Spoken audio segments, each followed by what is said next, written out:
Hi hello నమస్తే అండి. Welcome back to our channel. ఈరోజు వీడియోలో నేను ఆంజనేయ స్వామి వారికి ఎంతో ఇష్టమైన తమలపాకుల మాలను ఈజీగా ఎలా తయారు చేసుకోవాలి, ఈ మాలను తయారు చేసుకోవడానికి మనం ఎన్ని తమలపాకులను తీసుకోవాలి, స్వామివారికి తమలపాకుల మాల అంటే ఎందుకు అంత ప్రీతి అనే విషయాలన్నీ కూడా నేను ఇక్కడ వీడియోలో అయితే క్లియర్గా చెప్తానండి. అందుకని వీడియోని ఎవ్వరూ కూడా ఎక్కడ కూడా స్కిప్ చేయకుండా చివరి వరకు చూడండి. అలాగే మన ఛానల్ని ఎవరైనా ఫస్ట్ టైం చూస్తూ ఉంటే ప్లీజ్ తప్పకుండా సబ్స్క్రైబ్ చేసుకోండి. ఈ మాల కోసం మనం ముందుగా తమలపాకులను అయితే తీసుకోవాలండి.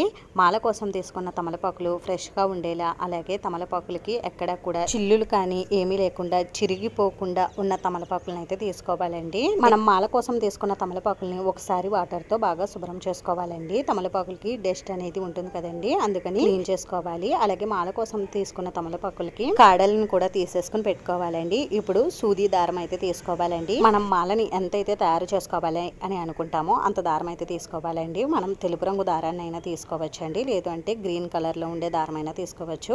తెలుపు రంగు దారాన్ని కానీ గ్రీన్ కలర్ దారాన్ని కానీ ఏ దారం తీసుకున్నా దానికి పసుపునైతే ఈ విధంగా అప్లై చేసుకోవాలండి. ఆ తర్వాత 2 తమలపాకులను తీసుకుని ఈ విధంగా మనం సూదితో గుచ్చుకుని మాలను అయితే తయారు చేసుకోవాలండి. 2 తమలపాకుల్ని మనం మాల అయితే గుచ్చుకోవాలండి. ఇలా మనం ఈ మాల కోసం ఎన్ని తమలపాకులను తీసుకోవాలి అని అంటే 5 కానీ 9 కానీ 11 కానీ 21 కానీ 51 కానీ 101 కానీ లేదు అంటే 108 కానీ ఈ సంఖ్యలో తమలపాకులను అయితే తీసుకోవాలండి. నేనైతే ఇక్కడ 21 తమలపాకులతో మాలను అయితే తయారు చేసుకుంటున్నానండి. ఒకవేళ మీరు గుడిలో ఉన్న స్వామివారికి ఈ తమలపాకుల మాలని సమర్పించాలి అని అనుకుంటే 108 తమలపాకులతో మాలను అయితే తయారు చేసుకోండి. ఈ తమలపాకుల మాలను తయారు చేసేటప్పుడు ఎవరితోనూ మాట్లాడకుండా మౌనంగా ఉండి మనసులో జై శ్రీరామ్ లేదా జై హనుమాన్ అని అనుకుంటూ మాలను అయితే తయారు చేసుకోవాలి. అయితే ఆంజనేయ స్వామి వారికి తమలపాకుల మాల ఎందుకు అంత ఇష్టం అని అంటే, అశోకవనంలో ఉన్న సీతమ్మ జాడను తెలుసుకున్న ఆంజనేయుడు రాముల వారికి సందేశం చెప్పినప్పుడు అమ్మవారికి పువ్వులు ఎక్కడా దొరకక దగ్గరలో తమలపాకులు ఉంటే తమలపాకుల మాలను తయారు చేసి ఆంజనేయ స్వామి వారికి వేశారట.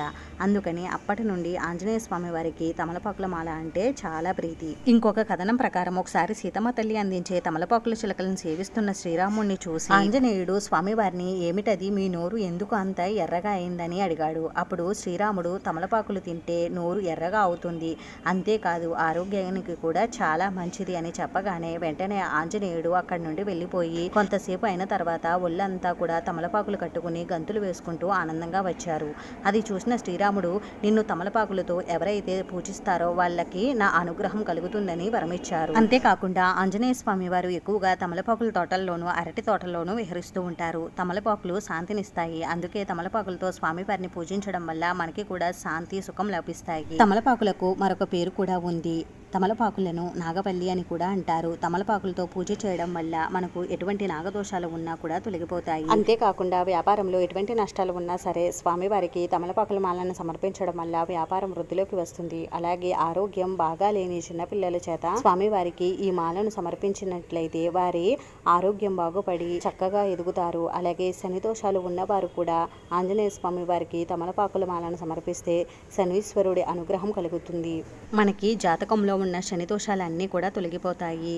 ఇంకా దీర్ఘకాలిక వ్యాధులు ఉన్నవారు స్వామివారికి తమలపాకుల మాలను సమర్పించి ఆ తర్వాత ఆ తమలపాకులను సేవిస్తే అన్ని రోగాలు కూడా నయమవుతాయి. ఈ విధంగా అయితే నేను తమలపాకుల మాలను రెడీ చేసేసానండి. ఈ విధంగా మాలను తయారు చేసుకున్న తర్వాత నువ్వుల నూనెలో కొద్దిగా సింధూరం కలిపి ఆ సింధూరంతో తమలపాకుల పైన శ్రీరామ అని రాయాలండి. ఇలా తమలపాకుల పైన శ్రీరామ అని రాసి ఆ మాలను స్వామివారికి సమర్పిస్తే స్వామివారు చాలా సంతోషిస్తారండి. ఒకవేళ మీరు మాలలో ఉన్న అన్ని తమలపాకుల పైన శ్రీరామ అని రాయడం కుదరకపోతే కనీసం ఒక తమలపాకు పైన అయినా శ్రీరామ అని రాసి మిగిలిన తమలపాకులకు సింధూరంతో బొట్టు పెట్టి స్వామివారికి సమర్పించండి. ఈ విధంగా స్వామివారికి తమలపాకుల మాలను తయారు చేయాలండి. మీరు ఇలా తయారు చేసిన తమలపాకుల మాలను ఇంట్లో ఉన్న ఆంజనేయ స్వామివారి చిత్రపటానికైనా సమర్పించవచ్చు, లేదు అంటే గుడిలో ఉన్న స్వామివారికైనా సమర్పించవచ్చు. ఇంట్లో ఉన్న స్వామివారికి మాలను సమర్పిస్తే మాలను మరుసటి రోజు తీసేసి మాలలో ఉన్న తమలపాకులను ఇంట్లో ఉన్న వారందరూ ప్రసాదంగా స్వీకరించవచ్చండి. ప్రసాదంగా అన్ని తమలపాకులను తీసుకోలేమండి అని అనుకునేవారు ఎవరూ తొక్కని ప్రదేశంలో చెట్టు మొదట్లో కానీ పారే నీటిలో కానీ వేసేయవచ్చండి. అందరికీ ఒక డౌట్ అయితే వస్తుందండి, ఈ తమలపాకుల పైన మనం శ్రీరామ అని రాసాం కదండి, మరి తమలపాకుల్ని ఎలా ప్రసాదంగా స్వీకరించాలి అని అంటే, మనం తమలపాకుల్ని చేతులతో కొద్దిగా శుభ్రం చేసుకుంటే మనకి ఆ సింధూరం అనేది కింద పడిపోతుందండి. ఆ తర్వాత మనం ఈ తమలపాకులను అయితే సేవించవచ్చండి.